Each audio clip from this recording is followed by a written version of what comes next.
가정의 달에 이렇게 예배를 드리는 것이 얼마나 큰 은혜인지 또 의미가 있는지 감격이 있어요.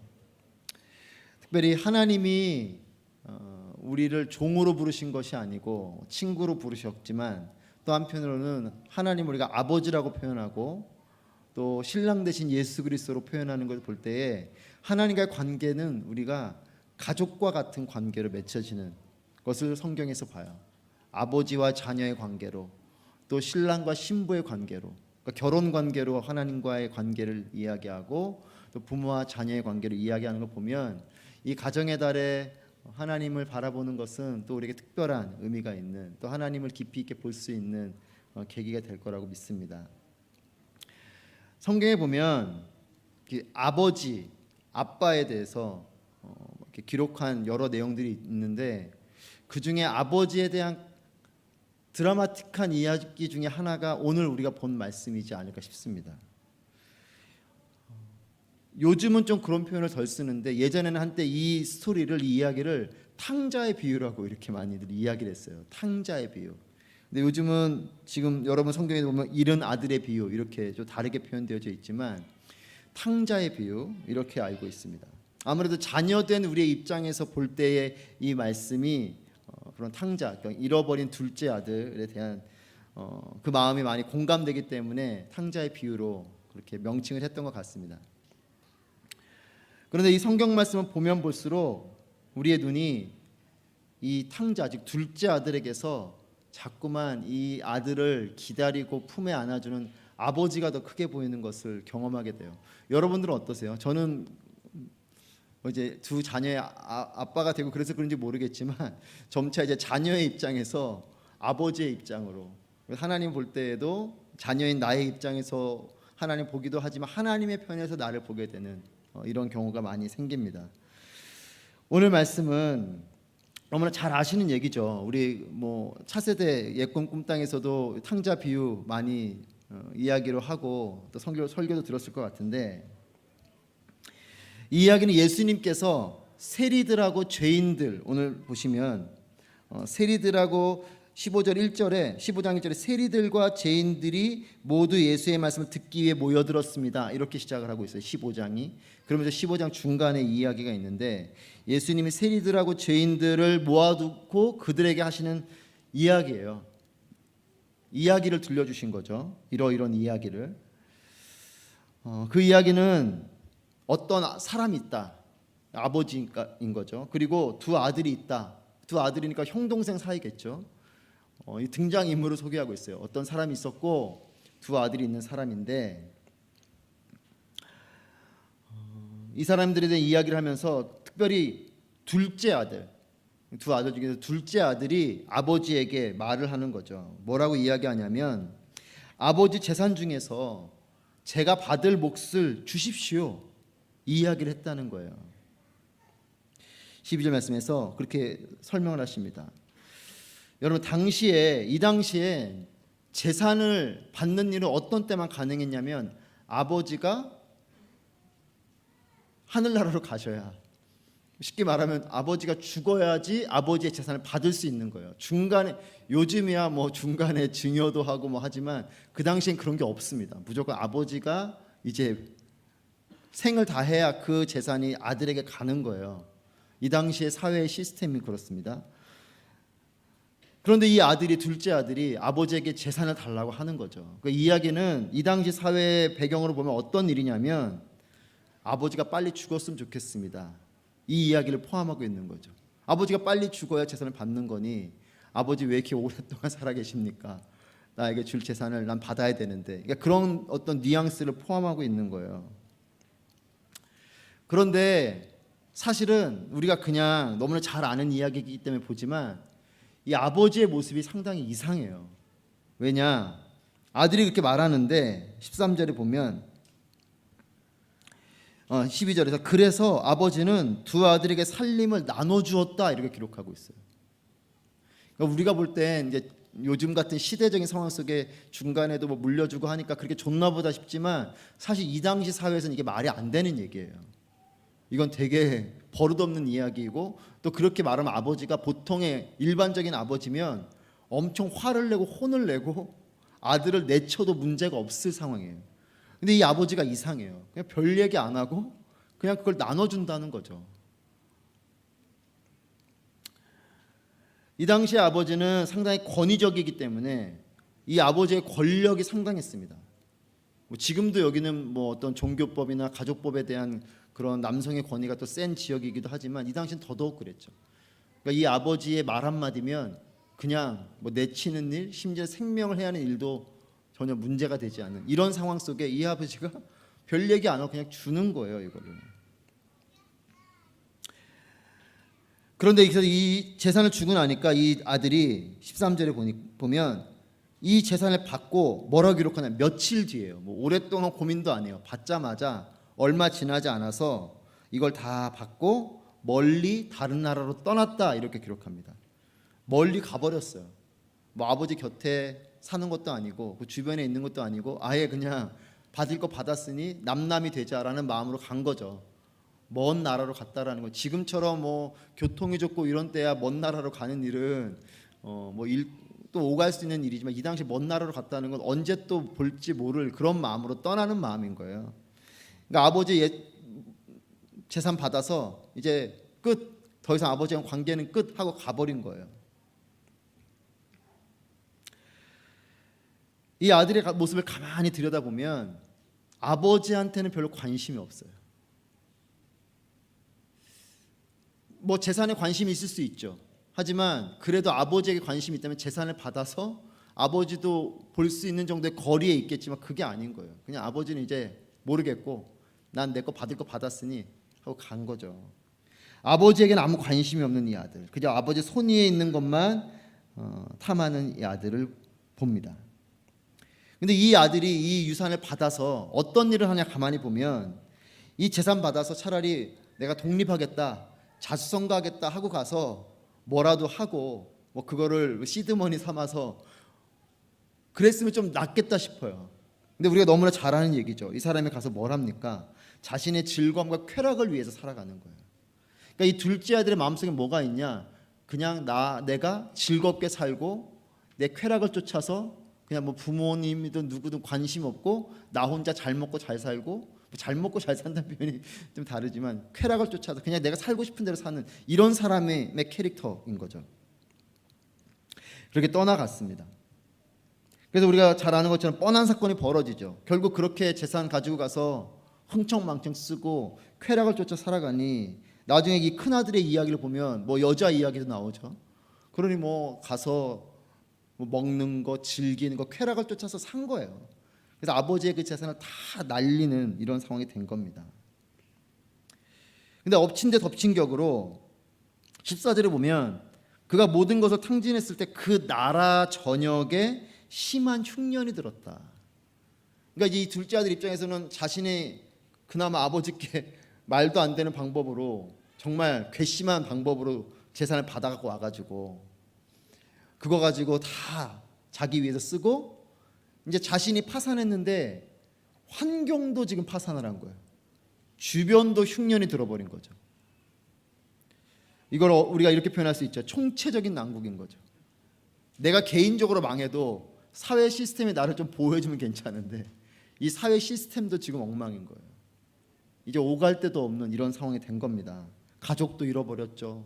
돈은 다 날렸죠. 흉년은 들어가지고 주변은 더 힘들죠. 뭐 이런 상황인 거죠. 나도 망했고 환경도 망한 이런 정말 소망이 없는 상황 가운데 이 둘째 아들이 있습니다. 그래서 이 아들이 뭘 하냐? 먹고 살기 위해서 이제 일자리를 구하는 거예요. 일자리를 구하는 것만 보면 기특한 것 같지만 사실은 먹고 살려고 이제 구한 거죠. 물론 먹고 살려고 일 구하는 것도 뭐 중요하지 하지만 이 스토리상에 보면 이 둘째 아들의 모습은 너무나 비참한 상황입니다. 왜냐? 이 사람이 하는 일이 어떤 일을 하냐면 돼지를 치는 일을 하는 거예요. 돼지 치는 일. 뭐 어떤 분은 돼지 치는 일이 좋은 거 아닌가? 뭐 축산업 촉망받는 사업 아닌가? 뭐 이렇게 생각할지 모르지만 그 당시에 특히 돼지를 치는 일은요. 여러분 아시는 것처럼 이 나라도 그렇잖아요. 돼지고기 안 먹잖아요. 가끔 저희는 그 돼지고기 좋아해서 자주 해먹는데 제가 막 주변 눈치 보면서 아내한테 냄새 너무 밖으로 나가면 안 된다 그러고 제가 막 혼자 통제하고 그런 정도. 이 나라도 그런데 그 당시에 유대 사회도 이 돼지고기는 상당히, 돼지 자체는 부정한 동물이에요. 그러니까 돼지 자체에 가는 것 자체도 부정해요.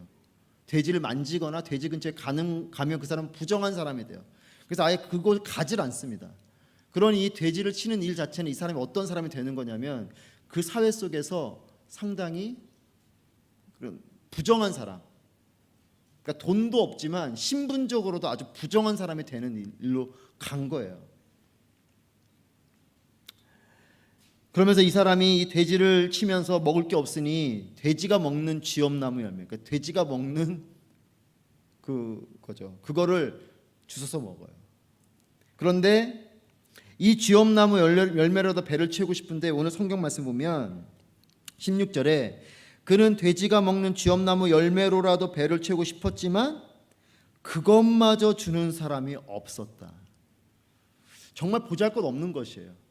이 사람이 불쌍하면 뭐 이런 쥐엄나무 열매 주는 것 정도는 주변 사람들이 어려운 일이 아닐 겁니다. 물론 당시 흉년이 들었기 때문에 다들 어려운 상황이겠지만 그래도 돼지가 먹는 것을 그렇게 좋은 걸 주지 않거든요. 그럼 이거 정도를 이 사람한테 주는 건 어려운 일이 아닐 텐데 이거조차도 주는 사람이 없는. 그러니까 지금 이 둘째 아들의 상황은 완전히 비참한 상황인 거예요.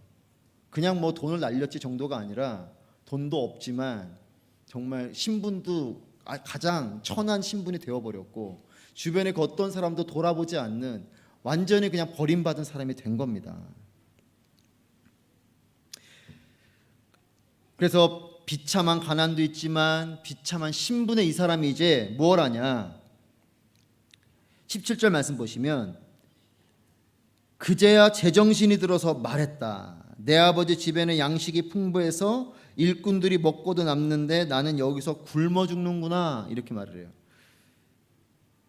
물론 이제 뒤에 보면 회개하는 것처럼 보이지만 저는 17절 말씀을 가만히 들여다볼 때 이 둘째 아들이 정말 진정성 있는 회개인 건가 라는 좀 의심 아닌 의심이 들어요. 왜냐하면 이 사람이 이렇게 말하잖아요. 내 아버지 집에는 양식이 풍부한데, 심지어는 아들이 아니어도 일꾼이어도 먹을 게 있는 집인데 내가 이렇게 지금 돼지를 치면서 쥐엄나무 열매지도 못 먹는 이런 상황 속에 아버지 집으로 가야겠다라는 마음은 어떤 마음일까요? 이 사람은 여전히 또 아버지의 손 위에 있는 게 관심인 건 거죠. 이 사람이 정말 뭔가 아버지께 미안한 마음이 있었다면 내가 정말 아버지께 잘못했구나, 이 말이 먼저 나와야 될 텐데 그 말이 안 나오고요. 아버지 집에 가면 먹을 게 있는데 이 이야기를 하고 있어요.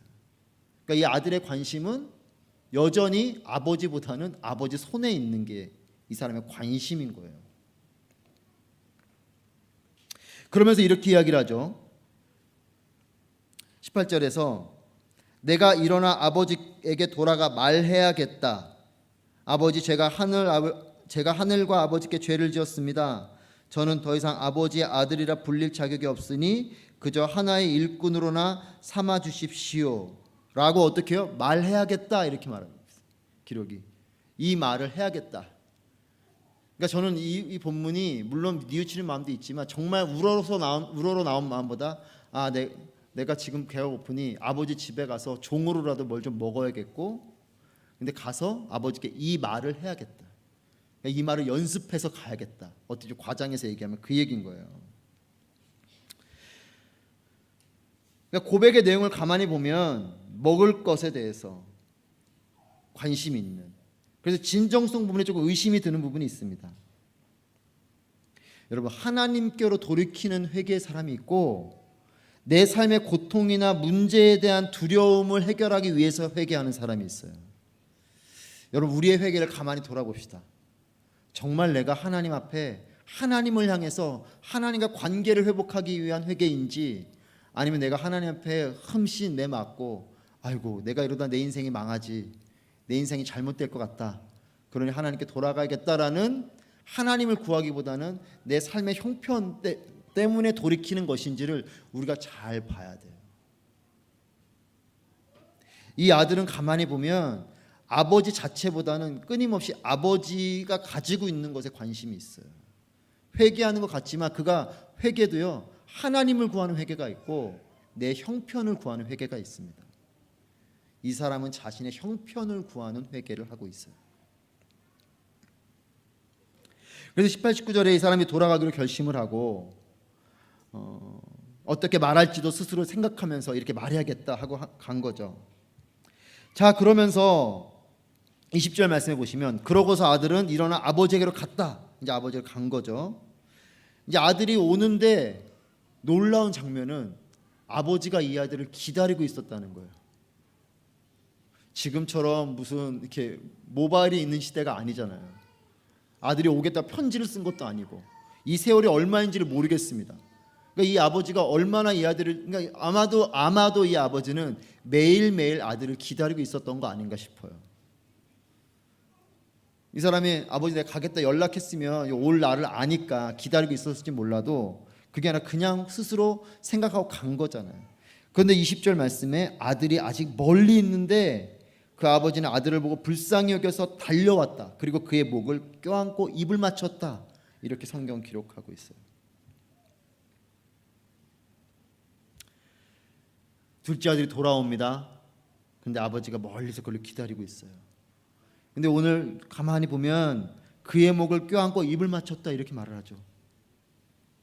이 아들이 오기만 해봐라 하고 벼르고 계셨던 게 아니라 이 아들이 언제 오나 하고 기다리고 계셨던 아버지의 모습을 보는 거죠. 그래서 아버지는 이 괘씸한 둘째의 목을 끌어안고 입을 맞추고요. 이 아들을 가만히 보세요. 21절 말씀에 아들이 아버지에게 말했다. 아버지, 제가 하늘과 아버지께 죄를 지었습니다. 이제 아들이라고 불릴 자격도 없습니다. 그러나 아버지는 종들에게 말했다. 어서 가장 좋은 옷을 가져와 그 아이에게 입혀라. 손가락에 반지를 끼우고 발에 신을 신겨라. 앞에 18, 19절에 있는 어떻게 보면 연습한 것과 같은 말을 그대로 하는 거죠. 내가 죄를 지었습니다. 이 말을 하고 있어요. 그런데 이 아버지를 가만히 보십시오.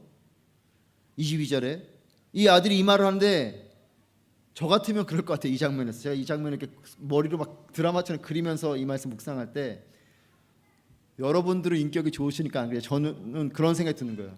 그러게 왜 그렇게 나갔냐, 왜 그렇게 달라 그랬냐 이러고 막 뭐라고 했을 것 같은데 이 아버지는 별로 그렇지 않아요.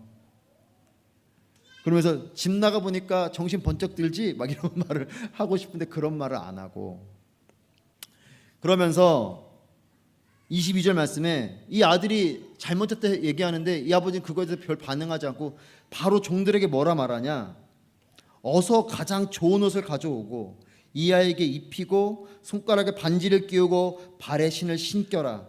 여러분 22절 말씀에 이 말씀을 여러분 잘 기억하십시오. 이게 그냥 헐벗고 누추한 아들에게 그냥 옷을 주고 신발을 신겨주고 그런 이야기가 아니에요. 이게 당시에는요, 옷이 신분을 나타내는 거예요. 그래서 옷을 입혔다는 건 뭐냐, 이 아들은 사실은 종이라도 될 마음으로 그 아버지의 집에 노예로라도 들어갈 마음으로 왔는데 아버지는 이 아들을 뭘로 삼아주시는 거냐, 자녀로 삼아주는 거예요. 옷을 입혔다라는 건 이 사람이 돼지를 치다가 왔었으니까 옷이 어땠겠어요. 그 정말 노예와 같은 종과 같은 옷을 입고 있었겠죠. 그러니까 그 옷을 벗기고 아들의 옷을 입혀주는 겁니다. 신분을 회복시켜주는 거예요. 두 번째는 손가락에 반지를 끼웠다는 건 여러분 아시다시피 이 당시에는 반지가요, 지금과 같은 도장 같은 거예요. 그래서 반지에 있는 걸로 이렇게 쿡 찍어주는, 이게 이제 그 어떤 권위를 나타내는 거고 주인만이 할 수 있는 일인 거죠. 그러니까 그 권위를 회복시켜주는, 이 아들에게 아버지의 재산을 운용할 수 있는 그 권위를 주는 거예요. 다시 아버지 재산을 받아서 다 가서 날렸지만 아버지는 다시 이 아들에게 아버지의 집안에서 이 재산을 관리할 수 있는 권위를 주는, 신분을 회복시켜주고 권위를 회복시켜주고, 그리고 마지막에 신발을 신겨주죠. 당시에 노예들 종들은 신발이 없습니다. 그러니까 이 사람은 지금 돼지를 치다 왔기 때문에 신발이 없어요. 그러니 종들에게 가서 신발을 신겨주라는 거예요. 그러니까 지금 이 장면은 21절에 나오는 아버지의 이 대사는 아들을 회복시켜주는 장면이에요. 그냥 헐벗었으니 불쌍하니까 옷 입혀줘라, 이 정도 이야기가 아니라는 거죠. 여러분, 이것을 우리가 영적인 부분을 같이 잘 접목하셔야 됩니다. 그렇게 온 거예요. 종이 아닌 아들로 맞아줬다. 아들은 종으로라도 올 마음이었는데 아버지는 그냥 그 말에 별로 관심 두지 않고 그거에 대해서 뭐 처벌을 하시지도 않고 그냥 아들로 맞아주셨다. 여러분, 하나님의 사랑이 이와 같다는 걸 기억하시길 바랍니다. 나의 어떤 허물이 있고 정말 세상이 내칠 정도의 그런 잘못된 사람이라 할지라도 하나님이 이렇게 우리를 안아주시고 회복시켜 주시고 나의 있는 그대로를, 존재 자체를 사랑해 주시는 분이신 것을 기억하시길 바랍니다. 그러면서 이 아버지가 뭘 하냐? 23절부터 잔치를 벌이죠. 여러분, 잔치를 벌인다는 건 그냥 어떤 형식적인 게 아니라 아버지의 마음이 드러나는 거예요. 이 아들이 돌아오니까 너무 기쁜 거죠. 그래서 혼자서 기뻐할 수 없어서 함께 기뻐하기 위해서 이 잔치를 벌이는 겁니다. 여러분, 생각해 보시오. 혼을 내도 시원치 않을 아들이에요. 그리고 사실 동네에 얼마나 창피하겠습니까? 소문이 다 났겠죠. 저렇게 아버지 재산 달라고 말도 안 돼. 그 당시에 말이 안 되는 얘기니까 그거 받아다가 가서 다 탕진하고 그런 어리석은 둘째 아들이 있는 저 집안 이랬을 텐데, 그러면 그 당시 어떤 권위적인 사회에서는 그런 아들 하나 그냥 호적에서 파버릴 수도 있을 텐데, 없는 아들 칠 수도 있을 텐데 아버지는 그 아들을 맨날 기다리고. 그러니까 사실 이 아버지가 이상해요. 이 당시 사회에서는 말이 안 되는 아버지의 모습이에요, 사실은. 그렇게 기다리고 있고, 그리고 이 아들이 돌아오니 동네방네 소문을 내서 잔치를 벌이는. 사람들이 볼 때는 이상하죠. 창피해서 쉬쉬할 텐데 돌아와도 조용히 있어라, 너 밖에 나가지 말고 이럴 텐데 이 아들을 쉬쉬하는 게 아니라 드러내서 자랑을 하고 잔치를 벌입니다. 근데 여기 또 한 명의 아들이 등장하죠. 큰아들입니다. 큰아들이 들에서 돌아왔다는 건 일을 하다 돌아왔다는 얘기죠.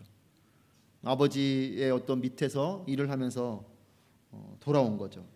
근데 오다 보니까 시끌벅적한 거죠. 그래서 물었죠. 이게 무슨 소리냐 하니까 하인 하나가 이야기를 하죠.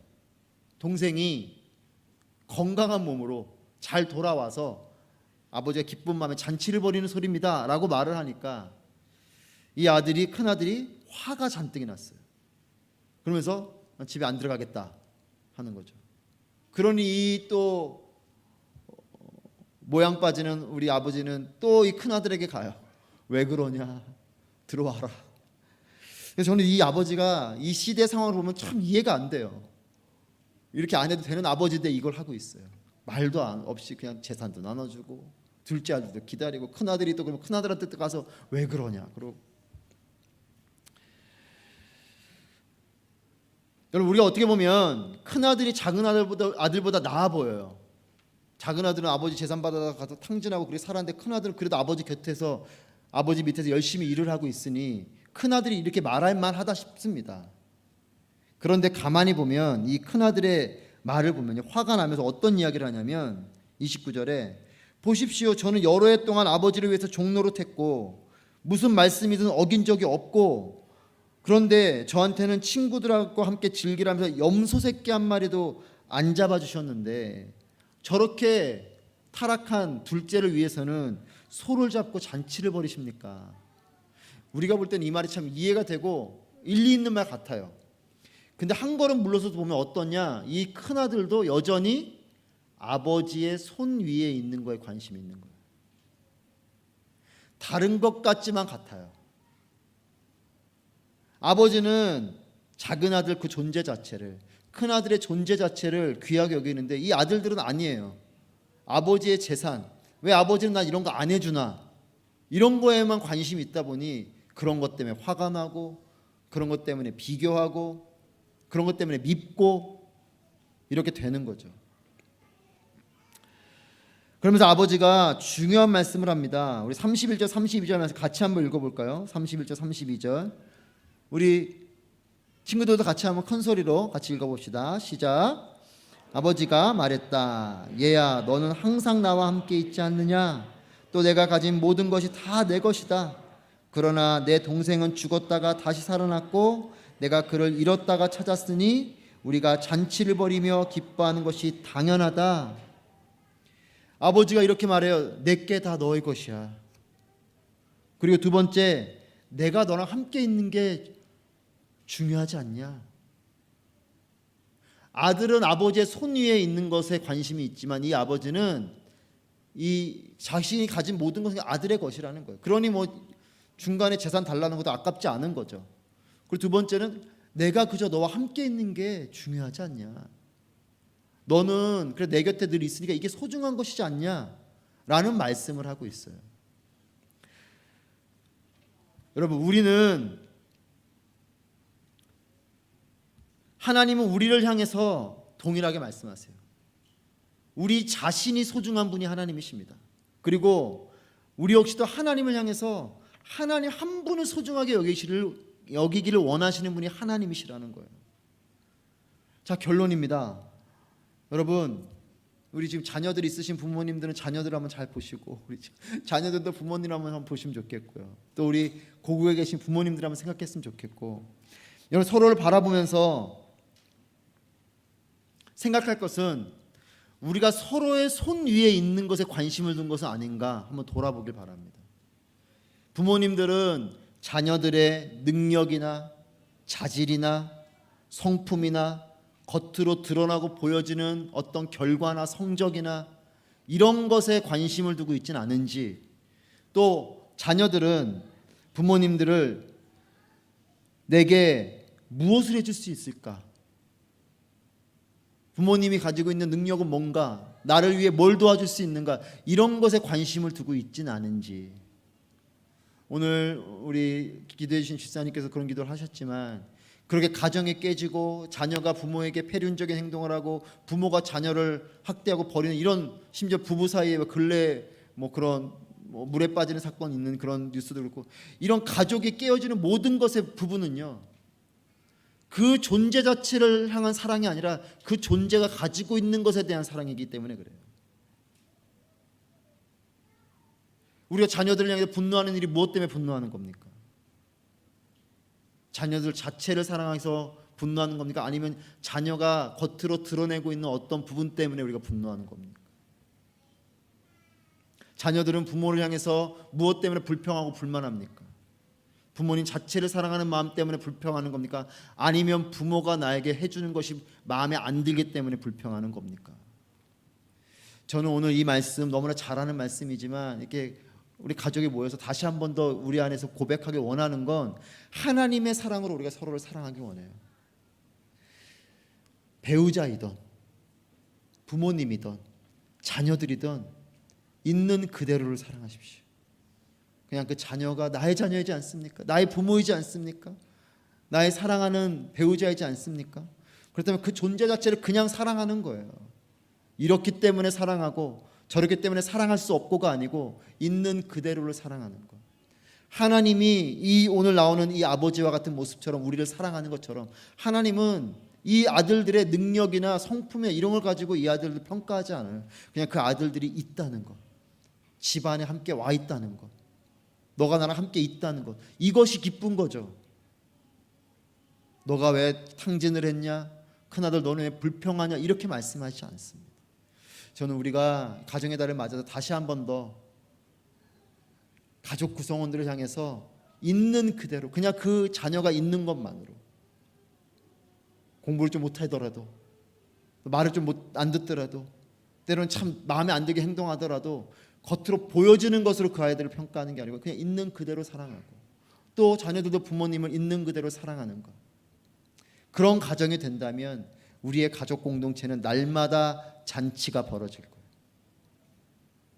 조건 때문에 잔치가 벌어지는 게 아니고 존재 때문에 잔치가 벌어지는 겁니다. 저는 우리가 그런 사랑으로 서로를 사랑하는 가정이 되길 축복합니다. 뭘 잘했기 때문에 잔치가 아니고 그냥 있는 것만으로도 좋다, 있는 것만으로도 행복하다 하면 날마다 우리는 기쁠 수 있어요. 이게 마음에 안 들고 왜 저렇게 행동하고 이렇게 하니까 우리 자꾸만 싸우고 다투고 가정이 전쟁터 같고 아침에 싸우고 집에 와서 저녁에 또 싸우고 이렇게 되는 거예요. 그게 아니고 존재 자체를 사랑하십시오. 그러면 우리의 가정은 날마다 잔치가 벌어질 것이고 우리의 삶은 춤추는 삶이 될 것입니다. 저는 오늘 이 이야기와 같이 부모와 자녀의 관계가, 또 부부의 관계가, 형제의 관계가 서로를 향해서 있는 그대로 고마워하고 있는 그대로 사랑하고 또 있는 그대로 책임지는, 여러분 사랑할 만해서 사랑하는 것이 아니라 사랑하기로 결정하면 사랑할 이유들이 보입니다. 우린 자꾸만 사랑할 이유를 찾는데 사랑할 이유를 찾으면 사랑할 수 있는 사람이 아무도 없어요. 사랑하기로 결심하면 사랑할 이유들이 보이는 거예요. 있는 그대로 사랑하기로 결심하십시오. 있는 그대로 받아들이고 사랑하기로 마음을 먹으면 사랑할 이유가 수천 가지가 생길 겁니다. 하나님의 사랑으로 사랑하는 아름다운 가족들이 되시길 축복합니다. 기도하겠습니다.